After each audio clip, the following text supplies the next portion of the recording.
दोस्तों, आज हम बात करेंगे उन रिश्तों पर जो सिर्फ दुनिया के नहीं बल्कि रूहों के रिश्ते होते हैं। वो रिश्ते जो अल्लाह ने आलिम अरवाह में बनाए। आलिम अरवाह वो जगह है जहाँ दुनिया में आने से पहले तमाम रूहें बनाई जाती हैं। आलिम अरवाह में निकाह बाज़ उलमा और सूफिया के मुताबिक कुछ जोड़े ऐसे होते हैं जिनका निकाह आलिम अरवाह में हो चुका होता है, यानी इनकी रूहें एक दूसरे के लिए खास बनाई जाती हैं। दुनिया में जब वो मिलते हैं तो दिल फौरन पहचान लेता है, क्योंकि वो पहले ही एक दूसरे के साथ जुड़ चुके होते हैं। यही वजह है कि बाज़ लोग कहते हैं पहली बार देखा लेकिन लगा जैसे सदियों की पहचान हो। यही वो रूहानी निकाह है जो सिर्फ जिस्मानी ताल्लुक़ नहीं बल्कि रब की तरफ से तयशुदा रूहानी हम आहंगी का नतीजा होता है।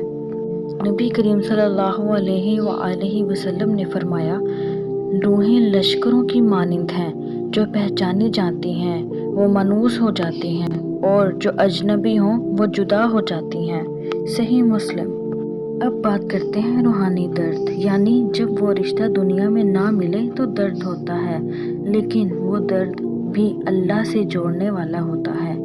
अल्लाह ने कुरान में फरमाया, तुम किसी चीज़ को नापसंद करते हो सकता है कि वो तुम्हारे लिए बेहतर हो, लेकिन रूहानी निकाह में भी शक व शुबा बाकी है।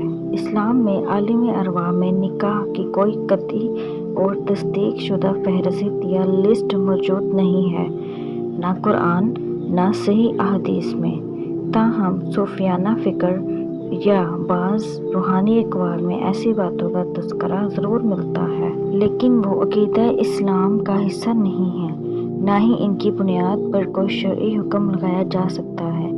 ये सिर्फ रूहानी ताबीरात और ज़ाती ख्वाबों पर मबनी बातें होती हैं। अगर आपको हमारी वीडियो पसंद आई हो तो हमारे चैनल को सब्सक्राइब करें। शुक्रिया।